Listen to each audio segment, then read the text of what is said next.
കണ്ണുകളെ മുട്ടുമടക്കിയിരുത്തിയാളാണ് Ibn Abbas റളിയല്ലാഹു അൻഹുമ. പറഞ്ഞു വന്നത്, ആ ഇബ്നു അബ്ബാസ് പറയുന്നു, കാന ബൈന ആദമ വ നൂഹിൻ 10 ഖുറൂൻ. ആദം നബി സ്വല്ലല്ലാഹു അലൈഹി വസല്ലമിന്റെയും നൂഹ് നബിയുടെയും ഇടയിൽ 10 തലമുറകൾ അല്ലെങ്കിൽ 10 നൂറ്റാണ്ടുകളാണ് ഉണ്ടായിരുന്നത് എന്നാണ്. ആദം നബി സ്വല്ലല്ലാഹു മുതൽ നൂഹ് നബി സ്വല്ലല്ലാഹു അലൈഹി വസല്ലം വരെ 10 തലമുറകൾ അല്ലെങ്കിൽ 10 നൂറ്റാണ്ടുകൾ. ഖുറൂൻ എന്ന വാക്കിന് തലമുറ എന്നർത്ഥമുണ്ട്, നൂറ്റാണ്ട് എന്നും അർത്ഥമുണ്ട്. ആ രണ്ട് പ്രവാചകന്മാർക്കിടയിൽ ഒന്നാമത്തെ നബിയുടെയും ഒന്നാമത്തെ റസൂലിനും ഇടയിൽ 10 ഖുറൂൻ, 10 തലമുറകൾ അല്ലെങ്കിൽ 10 നൂറ്റാണ്ടുകളാണ് ഉണ്ടായിരുന്നത്. കുല്ലുഹും അലൽ ഹഖ്, അവരെല്ലാം ഹക്കായ വഴിയിലായിരുന്നു. കുല്ലുഹും അലൽ ഇസ്ലാം, അവരെല്ലാം ഇസ്ലാമിക ആദർശത്തിലായിരുന്നു. കുല്ലുഹും അലൽ തൗഹീദ്, അവരെല്ലാം തൗഹീദിലായിരുന്നു എന്നൊക്കെ വ്യത്യസ്തമായ റിപ്പോർട്ടുകൾ കാണാം. ആദം നബി സ്വല്ലല്ലാഹു അലൈഹി വസല്ലം മുതലുള്ള 10 തലമുറകൾ തൗഹീദിൽ നിന്ന് വ്യതിചലിച്ചിട്ടില്ല എന്നർത്ഥം. ശരിയായ തൗഹീദിൽ റഹ്മാനായ റബ്ബിനെ മാത്രം ആരാധിച്ച് അവനോട് മാത്രം പ്രാർത്ഥിച്ച് എനിക്ക് അല്ലാഹ് മതി എന്ന് പ്രഖ്യാപിച്ച് ഒരു പടപ്പിലേക്കും പ്രാർത്ഥന പോകാതെ, ഒരു സൃഷ്ടിയോടും തേടാതെ, ഒരു മഹാനോടും പ്രാർത്ഥിക്കാതെ, ഒരു നബിയോടും സഹായമർത്ഥിക്കാതെ, മരിച്ചുപോയവരോ അല്ലാത്തവരോ ആയ ഒരു സൃഷ്ടിയേക്കും ആരാധനയുടെ ഏതെങ്കിലും അംശം സമർപ്പിക്കാതെ തൗഹീദിലായി ഹഖിലായി യഥാർത്ഥ ഇസ്ലാമിലായി ജീവിച്ചവരാണ് ആ 10 തലമുറകൾ എന്നാണ് നബി തങ്ങളുടെ സ്വഹാബിയായ ഇബ്നു അബ്ബാസ് റളിയല്ലാഹു അൻഹുമ നൽകുന്ന വിശദീകരണം. പിന്നെയാണ് മെല്ലെ മെല്ലെ മെല്ലെ അവരിലേക്ക് ചില തെറ്റായ പ്രവണതകൾ കടന്നു വന്നത്. ഇബ്നു അബ്ബാസ് തന്നെ പറയുന്നു, അവർക്ക് ജീവിച്ച മഹാന്മാരായ 5 പേർ, വദ്, സുവാഅ്, യഗൂസ്, യഊഖ്, നസ്ർ എന്നീ 5 മഹാന്മാരായ ആളുകൾ അവരൊക്കെ ഒരേ വർഷത്തില് അടുത്തടുത്ത സമയങ്ങളിലായി അവരെല്ലാം മരണപ്പെട്ടു പോയി.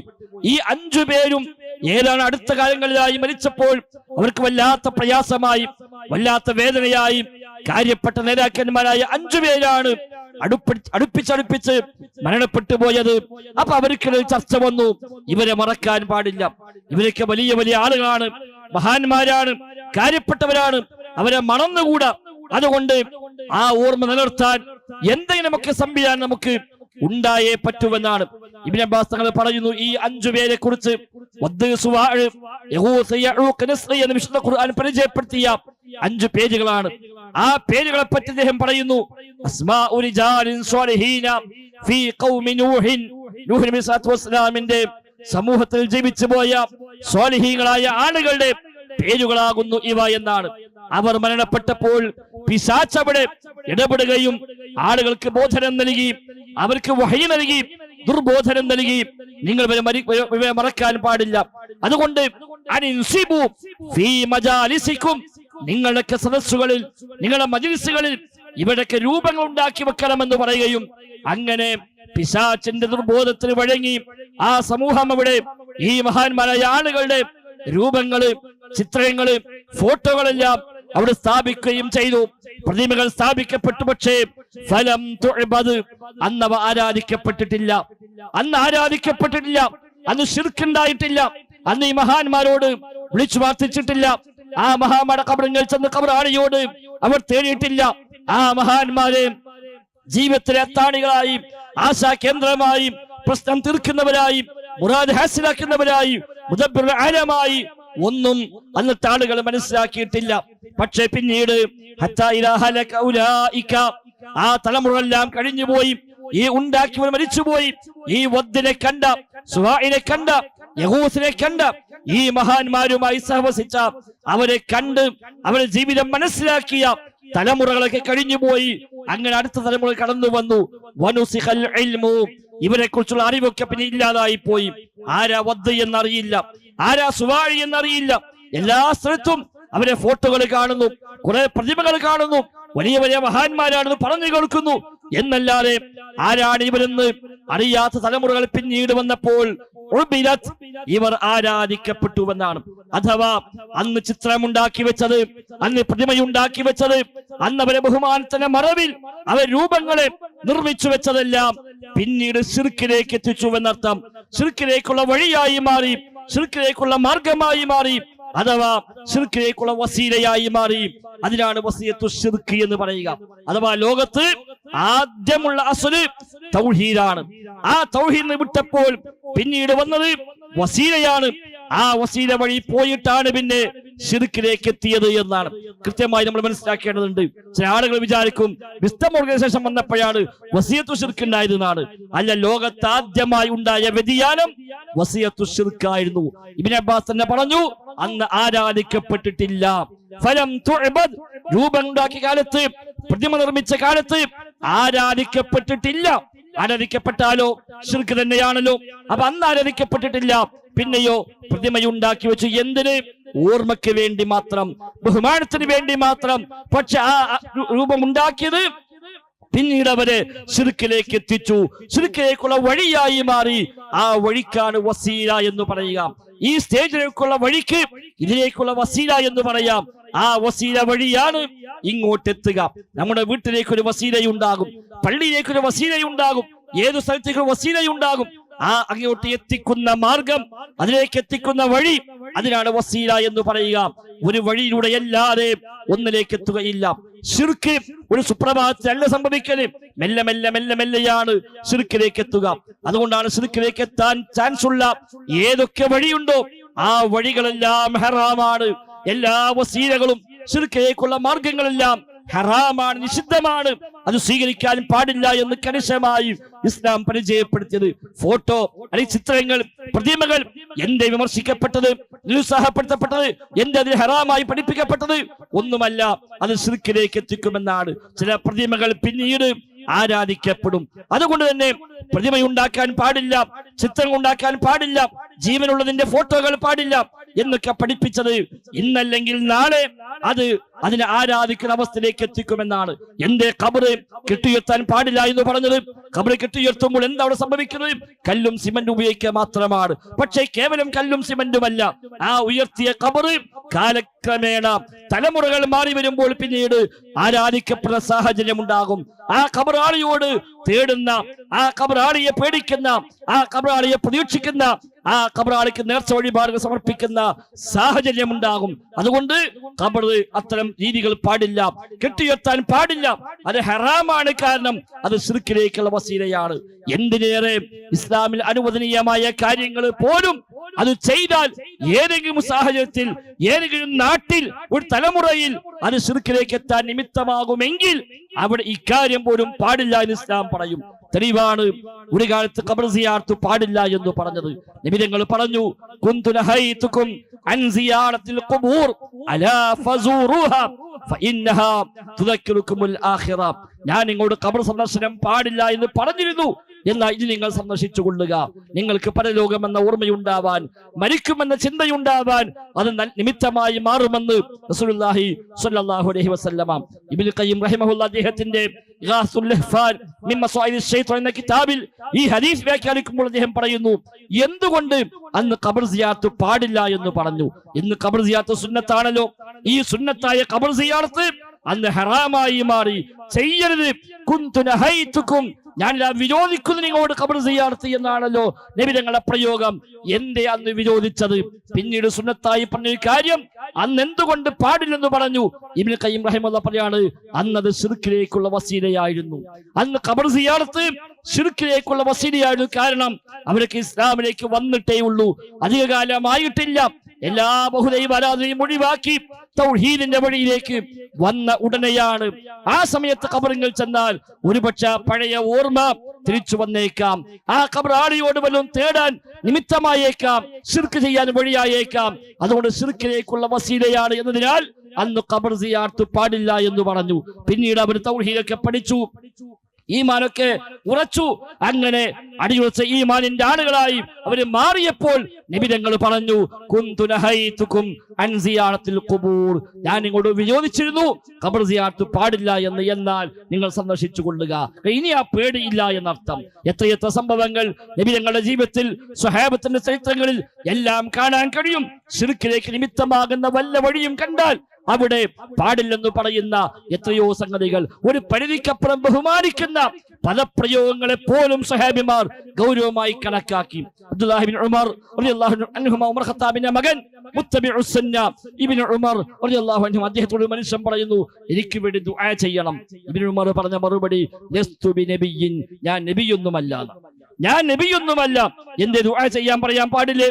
പാടുണ്ട്. ദുആ ചെയ്യാൻ പാടില്ലേ? പാടുണ്ട്. പിന്നെ എന്തേ അങ്ങനെ പറഞ്ഞത്? ഞാൻ ദുആ ചെയ്താൽ എന്തോ പ്രത്യേകതയുണ്ട്, അത് ഉത്തരം കിട്ടാൻ സാധ്യതയുണ്ട് എന്ന് അയാൾക്ക് തോന്നലുണ്ടെങ്കിൽ അത് എനിക്ക് പ്രയാസമാണ്. എനിക്ക് കിബർ വരാൻ, ഒരു റിയാ വരാൻ, ഒരു ലോകമാന്യം വരാൻ ഞാൻ തരക്കേടില്ല, ഞാൻ വലിയ കാര്യപ്പെട്ടവർ തോന്നാൻ ഒരു സാധ്യതയുണ്ട്. അതുകൊണ്ട് ഇബ്നു ഉമർ പറഞ്ഞു, ഞാൻ നബിയൊന്നുമല്ല എന്ന് പറഞ്ഞ് ഒഴിവാകുകയാണ് അദ്ദേഹം ചെയ്തത് എന്ന് കാണാൻ കഴിയും. സമാനമായ എത്രയോ സംഭവങ്ങൾ നമുക്ക് കാണാം. ഉമർ ഖത്താബും സ്വഹാബത്തും താബിഈനും അടങ്ങുന്ന സംഘം ഒന്നിച്ച് യാത്ര പോകുമ്പോഴാണ് ഒരു മരം കാണുന്നു. കുറച്ച് ആളുകൾ ആ മരത്തിനടുത്തേക്ക് ഓടുകയാണ്. ഉമർ ഖത്താബ് ചോദിച്ചു, എന്താണ് അവിടെ? എല്ലാവരും എന്താ അങ്ങോട്ട് ഓടുന്നത്?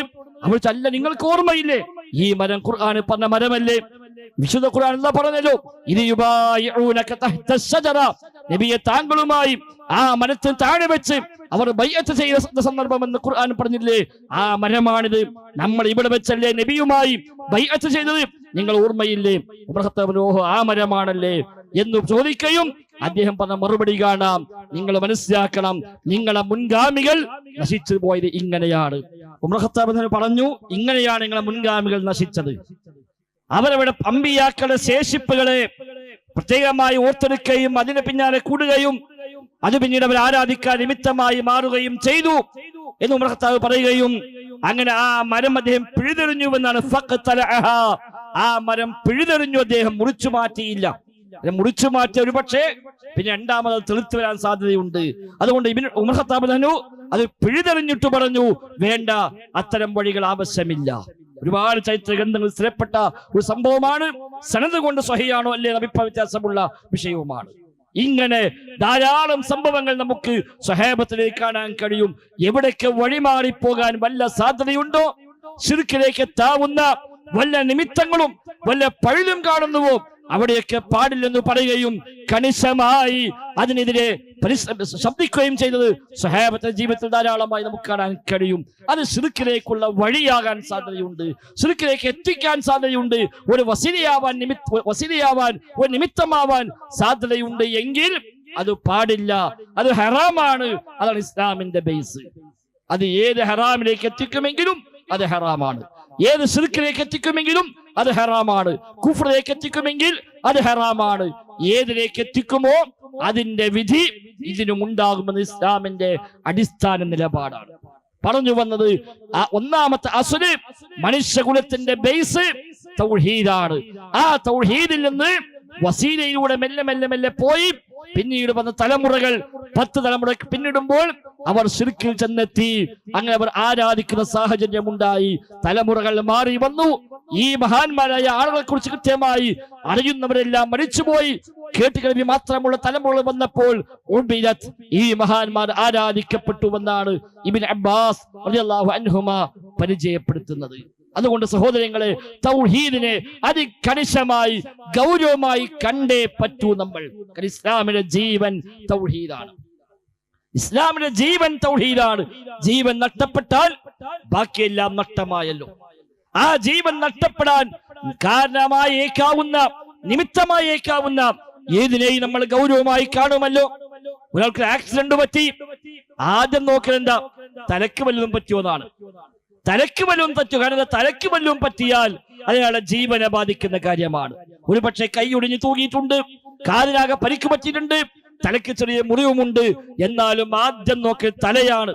അതാണ് ആദ്യം സ്കാൻ ചെയ്ത് അല്ല ഓർമ്മ ശരിയാണോ ചോദിച്ചാൽ പ്രതികരിക്കുന്നുണ്ടോ എന്നൊക്കെ നോക്കിയാൽ കുഴപ്പമില്ല, എന്നാൽ ഇനി ബാക്കി കൈ നോക്കാം, കാല് നോക്കാം. കാരണം ജീവനെ ബാധിക്കുന്ന കാര്യമാണ് തലക്കേൽക്കുന്ന പരിക്ക്. അതൊരു വസീലയാണ് എന്തിന്? ജീവൻ നഷ്ടപ്പെടാൻ. അവിടെ ജീവൻ നഷ്ടപ്പെടാൻ ഇടയാകുന്നതിനെ ഗൗരവമായി കാണുന്നു, ജീവൻ നിലനിർത്താൻ ആവശ്യമായതിനെ ഗൗരവമായി കാണുന്നു. ഇസ്ലാമിന്റെ ജീവൻ തൗഹീദാണ്. അതുകൊണ്ട് തൗഹീദിനെ ബാധിക്കുന്ന, തൗഹീദിനെ ഇല്ലാതാക്കുന്ന, തൗഹീദിനെ ദുർബലപ്പെടുത്തുന്ന, ശിർക്കിലേക്ക് എത്തിക്കുന്ന, ശിർക്കാവാൻ നിമിത്തമായേക്കാവുന്ന ഏതു കാര്യത്തെയും ഗൗരവമായി ഇസ്ലാം കണ്ടു. അതുകൊണ്ടാണ് ശിർക്ക് ഒരിക്കലും പൊറുക്കില്ല എന്നല്ല പറഞ്ഞത്. ശിർക്ക് ചെയ്താൽ നരകം നിർബന്ധമാണെന്ന് പറഞ്ഞു, സ്വർഗം ഹറാമാണ്, നിഷിദ്ധമാണെന്ന് പറഞ്ഞു. അവൻ അങ്ങേറ്റത്തെ വഴികേടിലാണ്. അതിവിദൂരമായ വഴികേടിലാണ് അവൻ അല്ലാഹു വിശുദ്ധ ഖുർആനിൽ പരിചയപ്പെടുത്തി. അവന് വേണ്ടി പൊറുക്കൽ തേടാൻ പോലും പാടില്ല എന്ന് വിശുദ്ധ ഖുർആൻ പറഞ്ഞു. അവൻ നാളെ പ്രവാചകരുടെ ശുപാർശ പോലും ലഭിക്കില്ല എന്ന് ഹദീസിൽ പഠിപ്പിക്കപ്പെട്ടു. അവന് വേണ്ടി അവൻ മറ്റുള്ളവർക്ക് വേണ്ടി പ്രാർത്ഥിച്ചാൽ ആ പ്രാർത്ഥനയ്ക്ക് പോലും പ്രസക്തിയില്ല, അത് കണക്കാക്കപ്പെടുകയില്ല എന്ന് ഹദീസിൽ പഠിപ്പിക്കപ്പെട്ടു. അവസാനം നരകത്തിൽ രക്ഷപ്പെടുന്ന അവസാനത്തെ ആളുകളെയും പറയുമ്പോഴും ഈമാന്റെ അംശമെങ്കിലും ബാക്കിയുണ്ടെങ്കിൽ അവർ രക്ഷപ്പെടുമെന്നും, എല്ലാ ശിർക്കിലായി മരിച്ച് ശിർക്കിൽ മുങ്ങിക്കുളിച്ച് കാലാകാലം നരകത്തിലാണ് എന്ന് ഖുർആൻ കൊണ്ട് ബോധ്യപ്പെട്ട ആളുകൾ മാത്രമാണ് എന്നേക്കുമായി ബാക്കിയാവുക. വലം യബ്ഖ ഇല്ലാ മൻ ഹബിസഹുൽ ഖുർആൻ ഐ വജബ അലൈഹിൽ ഖുലൂദ്. കാലാകാലം നരകത്തിലാണ് എന്ന് ഖുർആൻ കൊണ്ട് സ്ഥിരപ്പെട്ടവർ മാത്രമേ ഇനി നരകത്തിൽ ബാക്കിയുള്ളൂ. അല്ലാത്തവരെല്ലാം ശഫാഅത്ത് കൊണ്ടും മഗ്ഫിറത്ത് കൊണ്ടുമൊക്കെ രക്ഷപ്പെട്ടു പോകുന്നുവെന്ന് പറയപ്പെടുന്ന സാഹചര്യം ഉണ്ടാകുമെന്ന് ഇമാം ബുഖാരി മുസ്ലിം റഹിമഹുല്ലാഹ് ഉദ്ധരിക്കുന്ന ഹദീസിൽ കാണാൻ സാധിക്കുന്നു. സഹോദരങ്ങളെ, ഇസ്ലാമിന്റെ ജീവൻ തൗഹീദാണ്. ആ തൗഹീദാണ് ലോകത്ത് വന്ന എല്ലാ അമ്പിയാക്കളും ഒന്നാമതായി പറഞ്ഞത്. ഒരൊറ്റ നബിയും അല്ലാഹു അല്ലാത്ത ഒരാളും തേടിയില്ല, ഒരു ജിന്നിനോടും തേടിയിട്ടില്ല, ഒരു മലക്കിനോടും തേടിയിട്ടില്ല, ഒരു മഹാനോടും തേടിയിട്ടില്ല, ഒരു ഖബറിൽ ചെന്നും പറഞ്ഞിട്ടില്ല, ഒരു പടപ്പിലേക്കും തന്നെ പ്രതീക്ഷ പോലും ഒരു നബിയും ആ നിലയ്ക്ക് തിരിച്ചു വിട്ടിട്ടില്ല, ഒരു ഭയം പോലും തിരിച്ചു വിട്ടിട്ടില്ല. അവരെല്ലാം പ്രഖ്യാപിച്ച പ്രഖ്യാപനം ഹസ്ബി അല്ലാഹ്, എനിക്കല്ല മതി, ഹസ്ബുനല്ലാ, ഞങ്ങൾക്കല്ല മതി എന്നാണ് പ്രഖ്യാപിക്കപ്പെട്ടത്. പിടിച്ച് ബന്ധിച്ചുകൊണ്ട് തീയിലേക്ക് എറിയുമ്പോൾ പോലും ഇബ്രാഹിം നബിയുടെ പ്രഖ്യാപനം ഹസ്ബി അല്ലാഹ്, എനിക്കല്ല മതി എന്നാണ്. അദ്ദേഹത്തെ പിടികൂടി ബന്ധിച്ചു നഗ്നനാക്കി എന്ന് വരെ ചില തഫ്സീറുകളിൽ കാണുന്നു. അല്ലാഹു അഅലം. അങ്ങനെ അദ്ദേഹത്തെ വലിയ ഭീമാകാരമായ അഗ്നികുണ്ഡത്തിലേക്ക് വലിച്ചെറിയുമ്പോഴും അദ്ദേഹം പ്രഖ്യാപിച്ച പ്രഖ്യാപനം ഹസ്ബി അല്ലാഹ് വനിഅമൽ വക്കീൽ, എനിക്കല്ല മതി, എല്ലാം ഏൽപ്പിക്കാൻ ഏറ്റവും മതിയായ അള്ളയാണ് എന്ന ആ പ്രഖ്യാപനം. സഹോദരങ്ങളെ, അതാണ് മുസ്ലിമീങ്ങളായി നമുക്കുണ്ടാവേണ്ടത്. ജീവിതത്തിലെ ഏതു പ്രതിസന്ധിയിലും എന്തു പ്രശ്നം വന്നാലും അവിടെ അല്ലാഹ് എന്നല്ലാത്തൊരു വിളിയില്ല. ഒരു CM മടവൂരും വേണ്ട വിളിക്കാൻ, ഒരു പ്രവാചകനെയും വിളിക്കേണ്ടതില്ല, ഒരു ജിന്നിനെയോ ഒരു മലക്കിനെയോ ഒരു പടപ്പിനെയോ ഒന്നിനെയും വിളിച്ചു തേടിക്കൂടാ. അത്തരം തേട്ടങ്ങളെല്ലാം റബ്ബിൽ പങ്കു ചേർക്കലാണ്, ശിർക്കാണ്, പൊറുക്കപ്പെടാത്ത പാതകമാണ്. എനിക്കെന്റെ റബ്ബ് മതി, ഹസ്ബി അല്ലാഹ്, എനിക്കല്ല മതി എന്ന് പ്രഖ്യാപിക്കുന്നിടത്താണ് നമ്മുടെ ഇസ്ലാമിന്റെ ജീവൻ നിലനിൽക്കുന്നത്. ജീവൻ പോയാൽ ബാക്കിയെല്ലാം നിരർത്ഥകമാണ്. ജീവൻ പോയാൽ പിന്നെ കയ്യും കാലും കൊണ്ട് കാര്യമില്ല, കണ്ണും കാതും കൊണ്ട് കാര്യമില്ല, സ്ഥാനമാനങ്ങൾ കൊണ്ട് കാര്യമില്ല. എല്ലാ ലക്ഷണമൊത്തവരാണെങ്കിലും ജീവൻ നഷ്ടമായാൽ അതോടുകൂടി എല്ലാം നിഷ്ഫലമായി മാറി. എങ്കിൽ തൗഹീദാകുന്ന ജീവൻ എപ്പോൾ നഷ്ടമായോ അവിടെ നിസ്കാരം ബാത്തിലായി, നോമ്പ് ബാത്തിലായി, സകാത്ത് ബാത്തിലായി, ഹജ്ജ് ബാത്തിലായി, ദാനധർമ്മങ്ങൾ ബാത്തിലായി, ഖുർആൻ പാരായണം ബാത്തിലായി, എല്ലാം ബാത്തിലായി. ലൈൻ അസ്റക്ത ലയഹബതന്ന അമലുക വലതകൂനന്ന മിനൽ ഖാസിരീൻ. 39-ാം അധ്യായം സൂറത്തുൽ സുമറിലെ 65-ാമത്തെ വചനമാണ്. അല്ലാഹു സുബ്ഹാനഹു വ തആല നബിയെ വിളിച്ചുകൊണ്ടാണ് പറയുന്നത്, നബിയെ, താങ്കൾക്കിതാ ദിവ്യബോധനം നൽകുന്നു, താങ്കൾക്കിതാ വഹി നൽകുന്നു. നബിയെ, നിങ്ങൾ ശിർക്ക് ചെയ്താലും ശരി എല്ലാ അമലും ബാത്തിലായി പോകും. നബിയെ, നബി ഞങ്ങൾ ശിർക്ക് ചെയ്യില്ല, ചെയ്തിട്ടില്ല, തെറ്റുകൾ ചെയ്യില്ല, ചെയ്തിട്ടില്ല, മഅസൂമാണ്, പാപസുരക്ഷിതരാണ്, ഒരു ഹറാമും സംഭവിക്കാത്ത, ഒരു തെറ്റും സംഭവിക്കാത്ത ഹബീബായ മുഹമ്മദ് മുസ്തഫ സ്വല്ലല്ലാഹു അലൈഹി വസല്ലം തങ്ങളോടാണ് പറഞ്ഞത്, നബിയെ, നിങ്ങളാണെങ്കിൽ പോലും ശിർക്ക് ചെയ്താൽ എല്ലാം ബാത്തിലായി. നബിയോടാണ് അഭിസംബോധന, എങ്കിലും ഉമ്മത്തിന് മൊത്തമുള്ള താക്കീതാണ് എന്നാണ് ആ ആയത്തിൽ വ്യാഖ്യാതാക്കൾ മുഫസ്സിറുകൾ രേഖപ്പെടുത്തി വച്ചിരിക്കുന്നത്. അതുകൊണ്ട് സഹോദരങ്ങളെ, തൗഹീദിന്റെ പ്രാധാന്യം ഉൾക്കൊണ്ടേ പറ്റൂ. ആ തൗഹീദിൽ വരുന്ന ചെറിയ ചെറിയ അട്ടിമറികൾ പോലും എന്തു താല്പര്യത്തിന് വേണ്ടിയാണെങ്കിലും, സംഘടനാ താല്പര്യമാണെങ്കിലും ഭൗതികമായ മറ്റൊരു താല്പര്യമാണെങ്കിലും ശരി, തൗഹീദിന്റെ വിശദാംശങ്ങളിൽ, നിർവചനങ്ങളിൽ, അതിന് വ്യാഖ്യാനങ്ങളിൽ എന്തട്ടിമറി എവിടെ കൊണ്ടുവന്നാലും ശരി, അത് ശരിയല്ലെന്ന് വിളിച്ചു പറയേണ്ട ബാധ്യത നമുക്കുണ്ട്.